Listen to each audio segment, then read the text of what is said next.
साथियों नमस्कार। साथियों, इस समय पूरी दुनिया में एक खबर ट्रेंड कर रही है कि जब प्रधानमंत्री मोदी एससीओ की समिट के लिए चाइना गए हुए थे तो क्या उस वक्त उनकी जान को खतरा था। दूसरी खबर यह सरफेस कर रही है कि क्या पुतिन ने मोदी जी की जान बचाई है, मोदी जी को इंटेलिजेंस दिया है। और तीसरी खबर यह भी ट्रेंड कर रही है कि क्या ढाका में या बांग्लादेश के रास्ते मोदी जी की जान को खतरा था। आइए इन सभी मुद्दों पर चर्चा करते हैं, गहन चर्चा करते हैं और आपको बताएंगे कि किस तरह से लंबे समय से बांग्लादेश भारत के नॉर्थ ईस्ट में एक डिस्टरबेंस क्रिएट करने की कोशिश की जा रही है, जिससे कि भारत को अपने हिसाब से चलाया जा सके। डिस्टरबेंस कई जगह पर क्रिएट करने की कोशिश की जा रही है, लेकिन यहां पर एक ऐसा केंद्र बनाया जा रहा है जहां से एक विशेष देश जिसे यूएसए कहते हैं वो ऑपरेट कर सके और इंडिया को कंट्रोल कर सके। सभी चीजों पर चर्चा करते हैं, एक एक करके डिस्कशन को स्टार्ट करते हैं।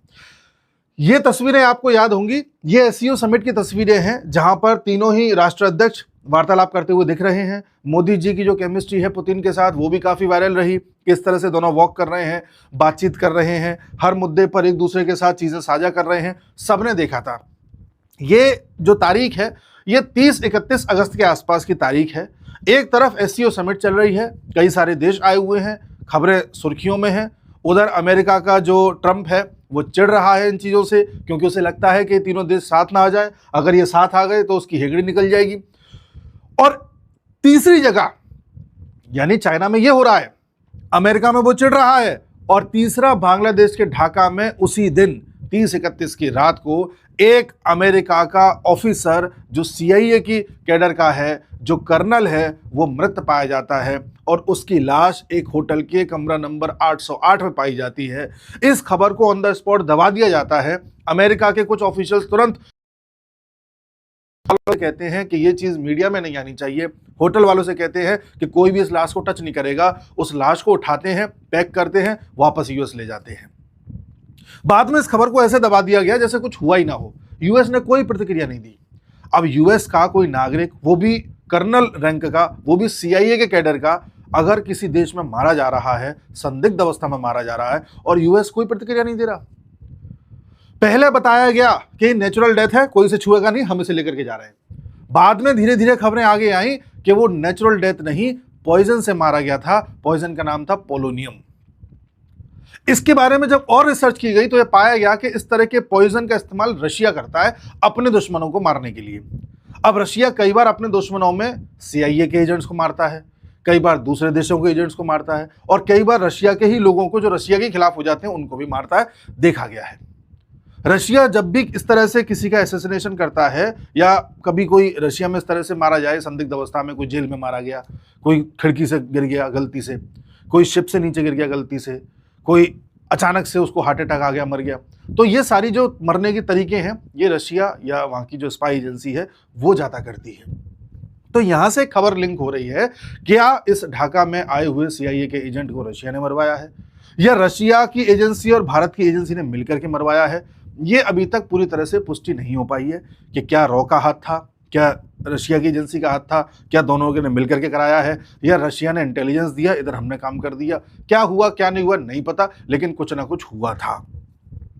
अच्छा, जब इस मीटिंग से लौट करके भारत के प्रधानमंत्री वापस भारत में आए तो एक सभा को संबोधित कर रहे थे, जहां पर इन्होंने कहा, कल रात ही मैं जापान और चीन की यात्रा करके वापस लौटा हूं।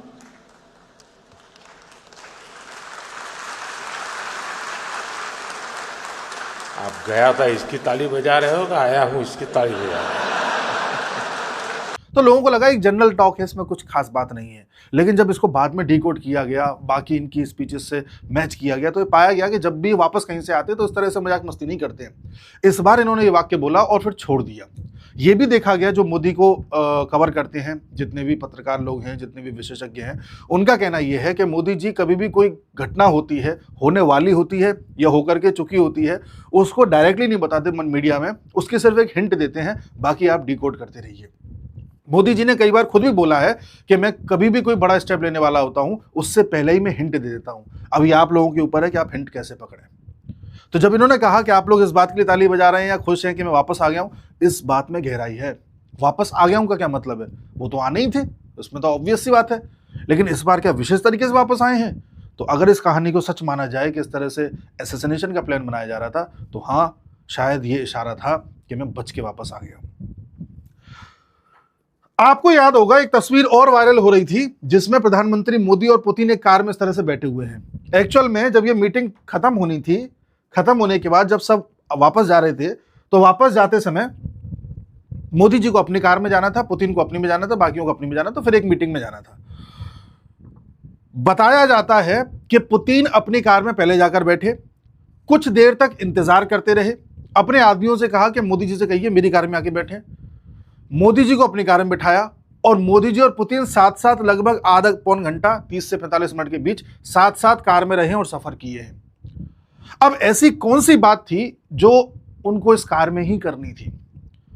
ऐसी कौन सी जरूरी बात थी जो एससीओ के इतने बिजी शेड्यूल में, जहां एक एक मिनट का बड़ा हिसाब रहता है, वहां इनके पास इतना टाइम था पुतिन के पास कि ये मोदी जी के लिए इंतजार करते रहे, गाड़ी में बिठाया और फिर साथ लेकर के गए। बताया जा रहा है कि यहां पर इंटेलिजेंस शेयर हुआ है।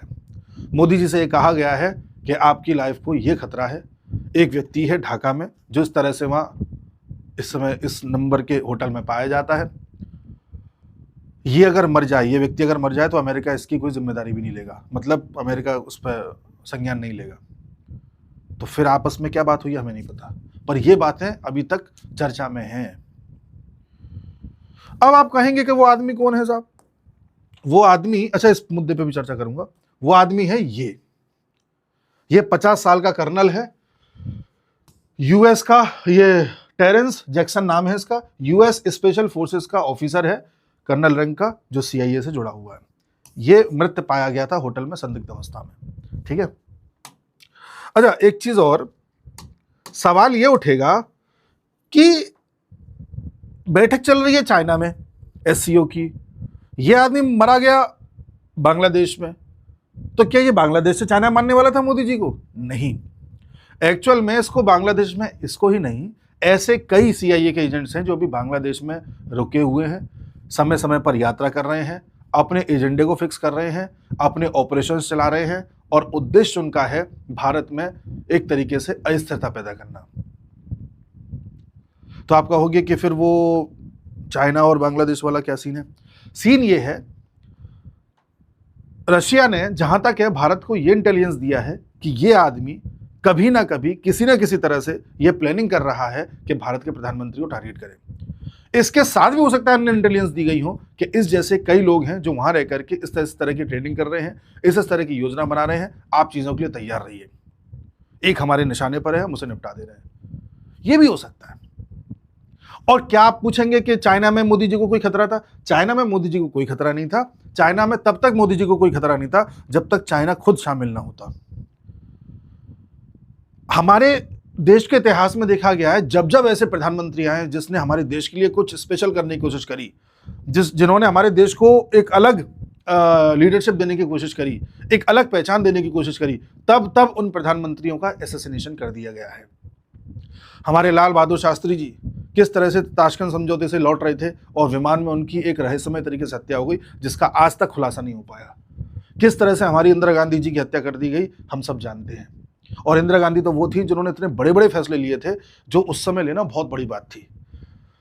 यूएसएसआर के साथ मिलकर के पाकिस्तान के टुकड़े कर देना, भारत का पहला न्यूक्लियर टेस्ट कराना, भारत को हथियारों के मामले में आगे लेकर के आना, रशिया के साथ फ्रेंडशिप ट्रीटी करना जिससे कि हम अपने आप को एक डिफेंस एग्रीमेंट में लेकर के आ सके। ऐसे न जाने कितने उन्होंने फैसले लिए थे जो उस कालखंड में लेना एक बड़ी बात थी। और अंततः उन्होंने खालिस्तान मूवमेंट को कर्ब किया, उन्होंने सियाचिन ग्लेशियर पर भारत का जो कंट्रोल है उसको स्थापित किया। ऐसे तमाम थे।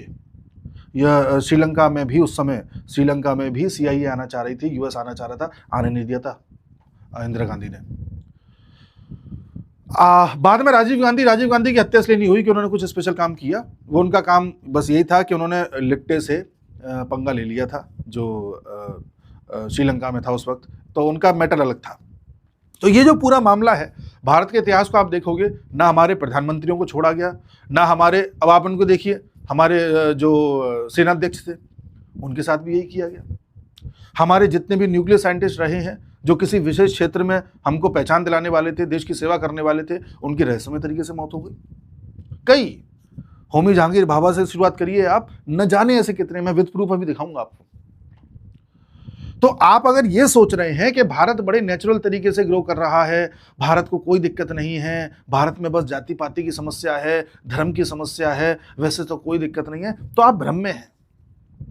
आप लड़ नहीं रहे हैं, आपको लड़वाया जा रहा है। आप लड़ नहीं रहे हैं, आपको लड़वाया जा रहा है। और आप अगर देखना चाहें तो मैं आपको तमाम उदाहरणों से बता चुका हूं कि कई बार जब से हमारा देश आजाद हुआ है, जम्मू कश्मीर की समस्या पैदा कर दी गई, थोड़े समय बाद खालिस्तान की समस्या पैदा कर दी गई, उसी वक्त हम देख रहे हैं अक्साई चीन हमारा चला गया, उसी दौरान धीरे धीरे हिंदू मुसलमान के राइट्स बढ़ रहे हैं, उसी दौरान हम देख रहे हैं 1960 के दशक में पूरा नक्सलवाद तैयार कर दिया गया, इसी बीच हम देख रहे हैं पूरा का पूरा नॉर्थ ईस्ट को डिस्टेबल कर दिया गया, उसी बीच हम देख रहे हैं तमिलनाडु में तमिल का इशू पैदा कर दिया गया, यहीं पर आंध्र प्रदेश तेलंगाना लंबे समय से चीज़ों के लिए संघर्ष कर रहे हैं। यानी कि कहीं भी कोई चीज़ छोड़ी नहीं गई है, कैसे भी करके डिस्टर्बेंस क्रिएट करके रखो। अब इन डिस्टर्बेंसेस से जो लड़ा, जो प्रधानमंत्री इंक्लूडिंग इंदिरा गांधी, उनको ही रास्ते से साफ कर दिया गया। अब मैं आपको एक उदाहरण और देता हूं जिससे कि आपको चीजें और क्लियर होंगी कि किस तरह से बांग्लादेश का यूज किया जा रहा है। देखिए, आप में से कई लोग ये कहते हैं, मैंने आज के 1 साल से भी ज्यादा हो गया एक वीडियो डाला था जब बांग्लादेश में तख्ता पलट हुआ था, उससे पहले मैंने आपको यह बताया था किस तरह से यूएस चाहता है कि बांग्लादेश का एक हिस्सा, म्यांमार का एक हिस्सा, भारत का एक हिस्सा मिलकर के यहां पर जालिंगम नाम का एक नया देश बनाने, इस प्रयास में यूएस लगा हुआ है। उस समय मैंने ये बात कही थी और बताया था किस तरह से यूएस यहां पर डिस्टर्बेंस क्रिएट कर सकता है। अब मैं बार बार इस देश का नाम नहीं लूंगा क्योंकि फिर ये वीडियो को चलने नहीं देंगे। मैं एक बड़े देश के रूप में इसका नाम लूंगा, है ना।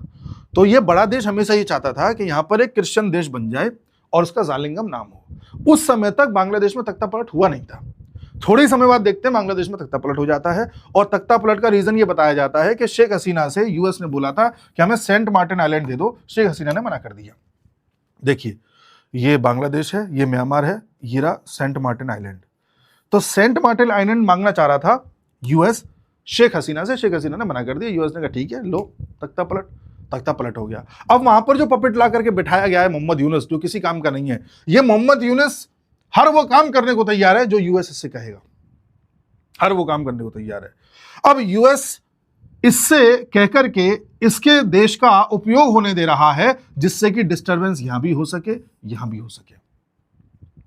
आप जानकर के हैरान होंगे, ये जो मारा गया है कर्नल, ये इसके बारे में जब पता लगाया गया कि ये क्या कर रहा था बांग्लादेश में, तो कुछ खबरें आई जिस खबरों में ये पता चला कि ये सेंट मार्टिन आइलैंड पर, सेंट मार्टिन आइलैंड जिसकी मैं चर्चा कर रहा हूं, वहां पर बांग्लादेश की मिलिट्री को विशेष ट्रेनिंग दे रहा था और ऐसे कई ठिकानों पर दे रहा था, केवल वहीं पे नहीं। देखिए, अगर इसमें मैं दिखा सकूं तो ये देखिए, he was posted in Bangladesh apparently to train the Bangladesh army on Saint Martin island. ये सेंट मार्टिन आइलैंड चर्चा में है 2-3 साल से, और केवल सेंट मार्टिन आइलैंड चर्चा में है ऐसा नहीं है। आप लगातार देखिए, सेंट मार्टिन आइलैंड चर्चा में है, बांग्लादेश चर्चा में है, इधर मणिपुर चर्चा में है, बीच बीच में नागालैंड चर्चा में आ रहा है। ये सब, यही क्षेत्र क्यों चर्चा में है ज्यादा? आपको लगता है आपके मणिपुर में इतने लंबे समय से दंगे हो रहे हैं तो वो कोई एक नेचुरल फिनोमेना है? नहीं, ये करवाए जा रहे हैं, ये करवाए जा रहे हैं। एक चीज और सुनिए, अगर आपको लगता है सब नेचुरल है, लोगों की अपनी समस्याएं हैं, लोग क्या अपनी समस्या आगे नहीं रखें, अगर आपको ऐसा लगता है तो आप मुझे एक सवाल का जवाब दीजिए, ऐसा क्यों है कि हमारे भारत की डेमोग्राफी अलग है, रिलीजियस पूरा कंट्रीब्यूशन अलग है और यहाँ का बिल्कुल अलग है? आप देखिए, इसमें से किसी भी स्टेट को पकड़ लीजिए, यहां लगभग 80%, 90%, 95%, कहीं 75%, मतलब 75 से ऊपर ही परसेंटेज रहेगा क्रिश्चियंस का। ये सब के सब क्रिश्चियन स्टेट्स हैं एक तरीके से, आसाम को अगर थोड़ा सा छोड़ दें तो ऐसा क्या है कि ये सब ट्राइबल लोग हैं, जनजातियां हैं, इनको उतना ज्यादा जो है कवरेज नहीं मिल पाता, अपना एक ट्रेडिशनल तरीका है इनके जीने का। लेकिन ऐसा अचानक क्या हुआ कि पिछले 70-80 साल में ये लगभग सबके सब क्रिश्चियंस में कन्वर्ट हो गए, जबकि इनके आसपास तो कोई भी क्रिश्चियन कंट्री नहीं है, न यहां क्रिश्चियन कंट्री है, न यहां क्रिश्चियन कंट्री है, न यहां क्रिश्चियन कंट्री है। तो ये क्या जादू हो गया या इनको ब्रह्म ज्ञान हो गया कि हमें अब क्रिश्चियन हो जाना चाहिए? भाई जो लोग अपने गांव से, उस पहाड़ से, जंगल से, पेड़ पत्तों से, अपनी उस ट्रेडिशनल चीज से बाहर ही नहीं निकले कभी, उन्हें ये ब्रह्मज्ञान कैसे हो गया कि हमें क्रिश्चियन हो जाना चाहिए? चलो कोई दिल्ली का आदमी क्रिश्चियनिटी में कन्वर्ट हो जाए, समझ में आता है कि उसे इतना एक्सपोजर है दुनिया के साथ। आप मेरे इस सवाल का जवाब दे दीजिए। अब आप में से कई लोगों की समस्या क्या है कि जब भी हम इन मुद्दों की चर्चा करते हैं उन्हें लगता है कि हम मोदी जी का बचाव कर रहे हैं। अरे मोदी जी से क्या मतलब है, वो आज नहीं तो कल चले जाएंगे। देश का बचाव करिए, इन सवालों का जवाब दीजिए कि आपके देश में कश्मीर की समस्या आज तक क्यों नहीं सॉल्व हुई। इस चीज का जवाब दीजिए कि खालिस्तान की समस्या सॉल्व क्यों नहीं हुई, तमिल का इशू बार बार क्यों उठता है, यहां पर ये क्रिश्चियनिटी कैसे हो गई। जितने भी लोग ये जनवनी वाले यूट्यूबर के वीडियो देख करके ब्रेन वॉश हो रहे हैं, या यहाँ के कई लोगों के वीडियोस देख करके ब्रेन वॉश हो रहे हैं, वो लोग ये बता देना ये समस्या क्यों नहीं सॉल्व हुई, और ये हुआ तो हुआ क्यों।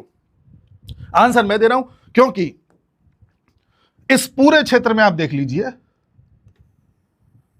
भारत, देखो मैं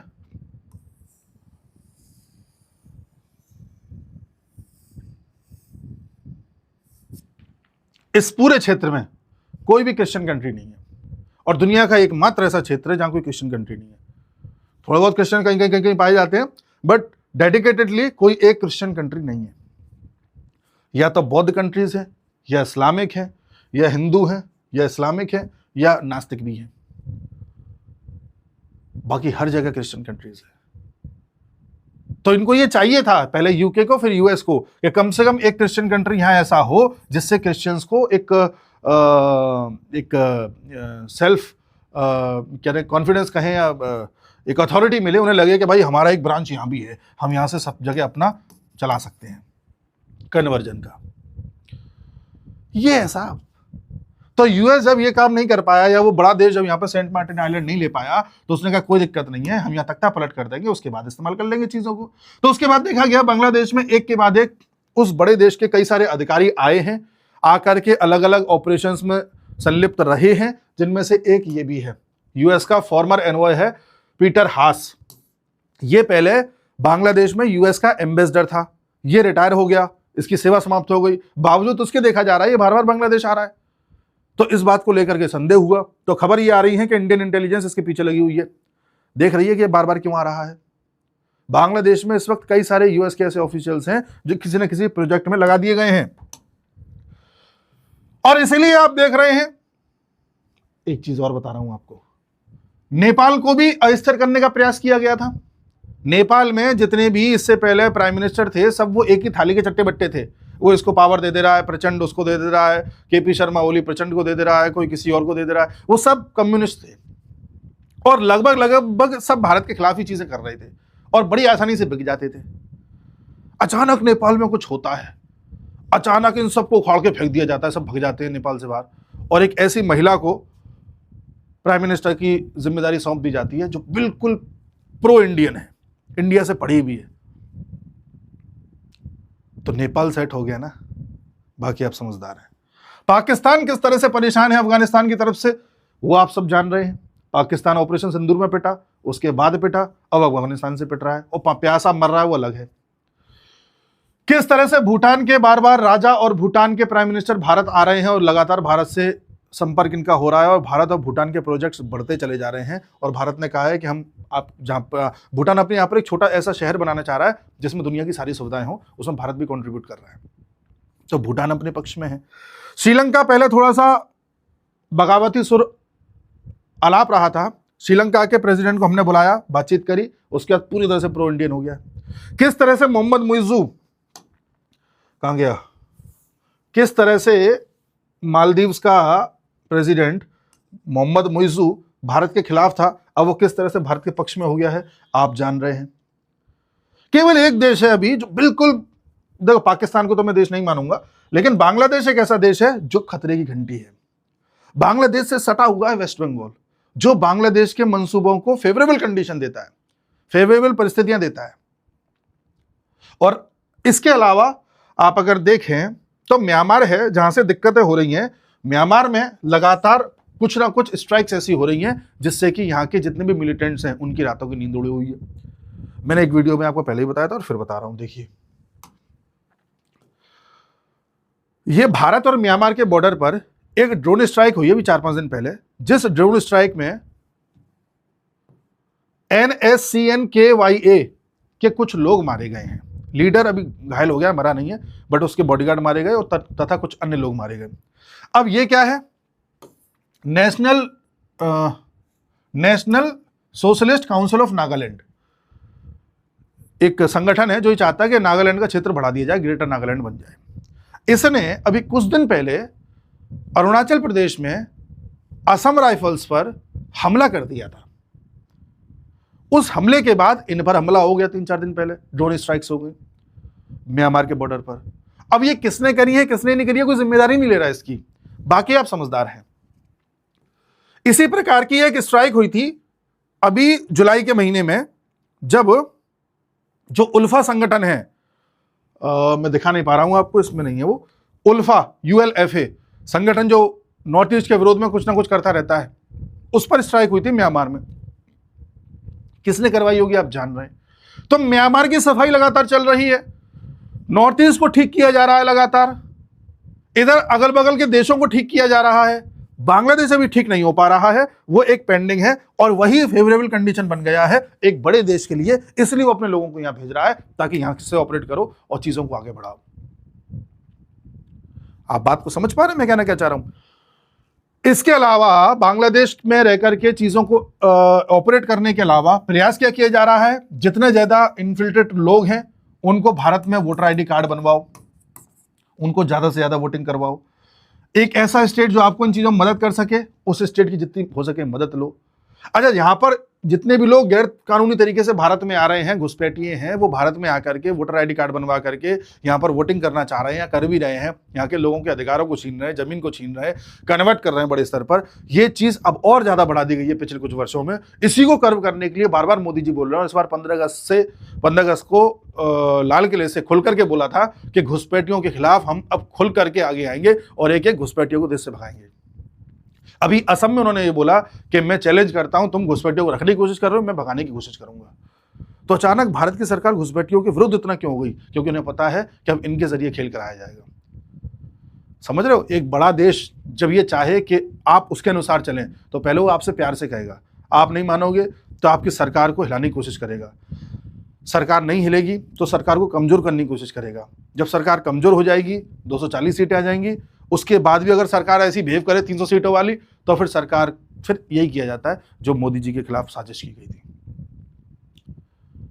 अब आप याद करिए, पिछले साल लोकसभा चुनाव हो रहे थे, उससे जस्ट पहले कुछ लोगों के, यूट्यूबर्स के, पत्रकारों के लगातार वीडियोस आए थे, मोदी डिक्टेटर है, मोदी ये है, मोदी वो है। हर प्रयास किया गया कि कैसे भी वोट्स को कम किया जाए। हमारे देश में कुछ लीडर्स थे जिन्होंने लगातार प्रयास किया कि संविधान बदल देंगे, ये कर देंगे, वो कर देंगे, कैसे भी करके सत्ता में ना आए। तो जब आप सारे हथकंडे अपनाते हो, जब वो बड़ा देश सारे हथकंडे अपनाता है, सोशल मीडिया के जरिए, पत्रकारों के जरिए, प्रोफेसर्स के जरिए, अलग अलग आर्टिकल्स के जरिए, ठीक है ना, हमारे देश के पॉलिटिशियंस के जरिए, जब छुपे हुए हाथों से काम हो रहा होता है, तो इन छुपे हुए हाथों को डीप स्टेट कहा जाता है।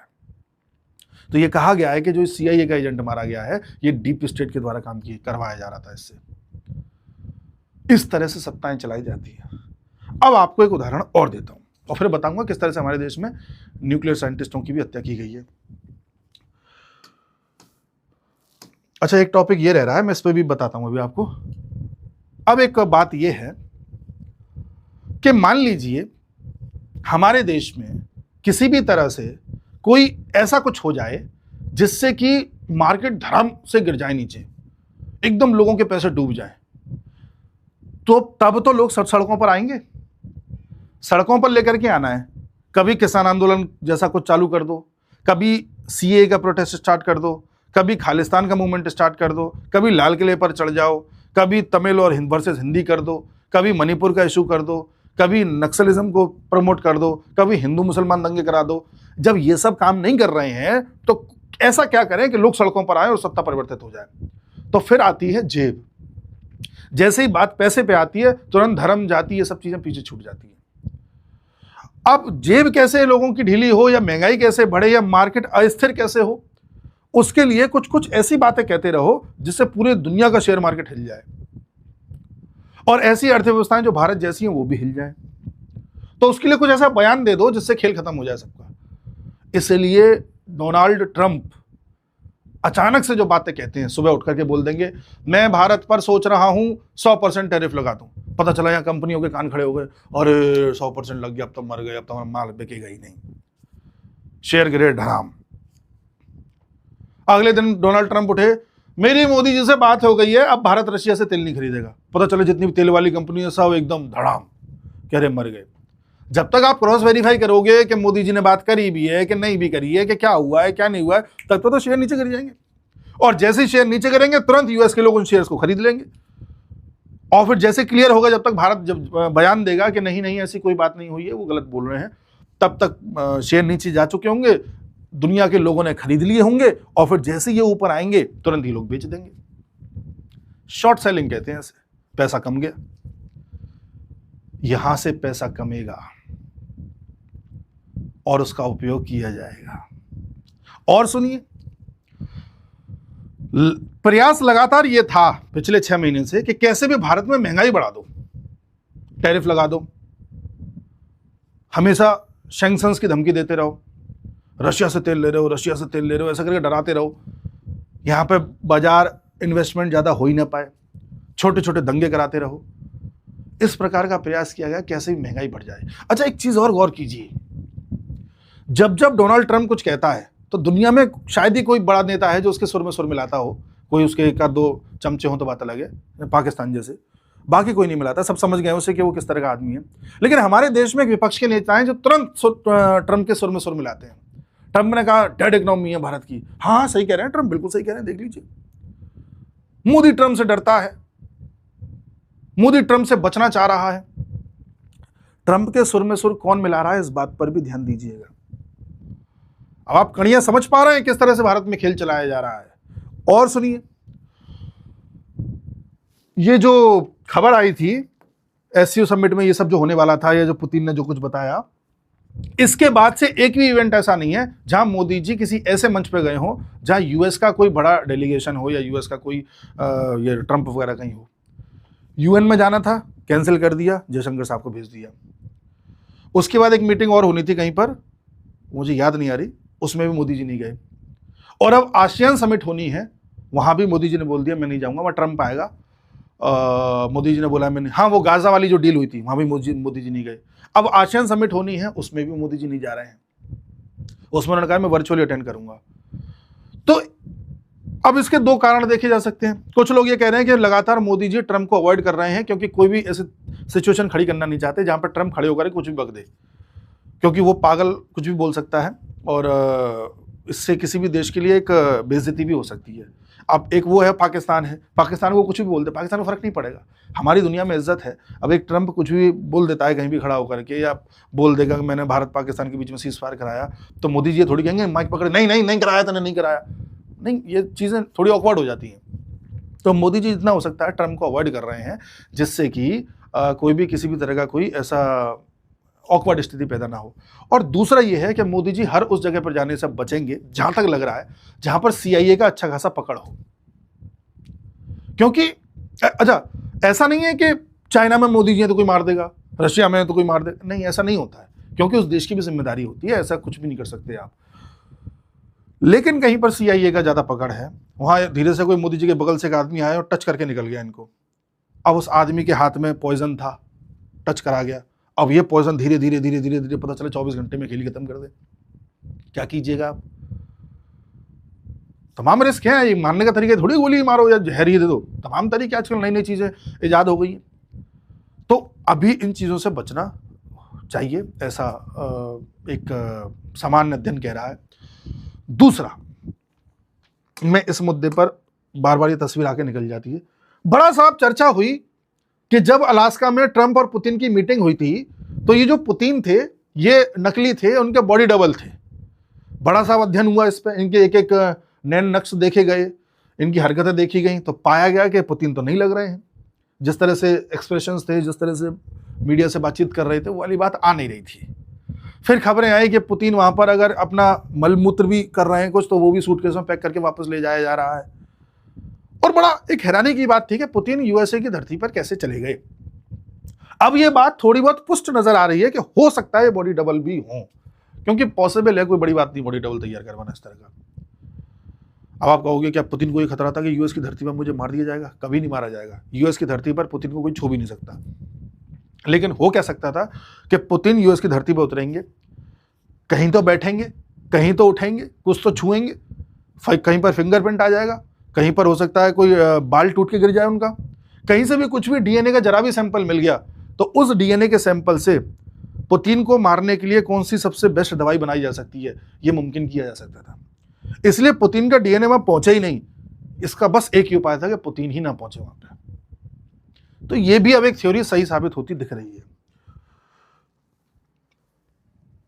अब मैं आपको यह बताता हूं कि जो ये असैसिनेशन के कार्यक्रम हैं या जो बड़े देश की जो हरकतें हैं, क्या ये एक इत्तेफाक है या पहले भी कुछ ऐसा हो चुका है? तो ये देखिए आप। अब ये खबर आई थी, आपने देखा होगा, ये बात शायद 23 अक्टूबर की है, 22-23 अक्टूबर की। ब्रह्मोस के इंजीनियर थे आकाशदीप गुप्ता, इनकी लखनऊ में संदिग्ध अवस्था में मृत्यु हो गई है। बताया जा रहा है हार्ट अटैक आया है, नेचुरल डेथ है। ये तो उस ढाका वाले सीआईए एजेंट के लिए बताया गया था। आगे देखिए, unanswered deaths in Indian scientific realm. देखिए, आकाशदीप गुप्ता जो 30 साल के थे, बताया जा रहा है उनको अचानक, है ना, ठीक है साहब, डीआरडीओ में काम कर रहे थे। इसके अलावा मैं आपको कुछ आंकड़े दिखा रहा हूं इस आर्टिकल में। ये प्रूवन आर्टिकल है, इसमें कुछ दिए गए हैं। विक्रम साराभाई जो इसरो के एक तरीके से उन्होंने नींव रखी है, उनके साथ भी यही हुआ। होमी जहांगीर बाबा, उनके साथ भी यही हुआ। जिससे पहले मैं बता चुका हूं, हमारे जो दूसरे प्रधानमंत्री थे, नाम लाल बहादुर शास्त्री जी, उनके साथ भी वही हुआ। हमारे सुभाष चंद्र बोस जी के साथ क्या हुआ आज तक किसी को पता नहीं चला। ठीक है जी। अब आगे देखिए, ध्यान से देखिएगा। 1995 से 2010 तक 15 साल में इसरो और उससे संबंधित जितने भी डिपार्टमेंट्स हैं वहां पर 684 एम्प्लॉइज की डेथ हुई है। 684, जिनमें से कई मिस्टीरियस हैं।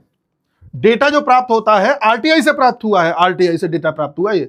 इसमें पता चला है कि इनमें से कई केसेस ऐसे थे जिनको सुसाइड बता दिया गया। ठीक है, आगे देखते हैं। अच्छा, ये जो आत्महत्या की जो दर यहां पर है, ये नेचुरल एवरेज से ज्यादा है। बार्क में देखिए, भाभा एटॉमिक रिसर्च सेंटर में 1995 से 2014 तक लगभग 20 साल में 3887 एम्प्लॉइज इसी तरह से मारे गए हैं। 3887 एम्प्लॉइज की डेथ हुई है, जिसमें बताया गया कोई ना कोई स्वास्थ्य संबंधित समस्याएं थी। 70% को कैंसर बताया गया है। आपको यह आंकड़ा कुछ जरूरत से ज्यादा नहीं लग रहा? आगे देखिए, additionally 255 BARC employees reportedly took their own lives. 255 ने खुद की जिंदगी ले ली, ऐसा बताया जा रहा है, क्योंकि उनको क्रोनिक इलनेस थी और फैमिली इश्यूज थे। और ऐसे 2014 में मर्डर हुआ था उमा राव का, जिसको बताया गया कोई पर्सनल डिस्प्यूट था, फिर बाद में बताया गया कि नहीं, जस्ट पर्सनल नहीं था। इन आंकड़ों को क्या आप एक इत्तेफाक कहेंगे? कुछ डेथ्स ऐसी रही हैं पिछले कुछ समय में, 2009 से 2013 के टाइम पर, जो बड़ा उस समय चर्चा का विषय रही हैं। 47 year old senior scientific officer थे लोकनाथन महालिंगम, इनकी मिस्टीरियस तरीके से डेथ हुई।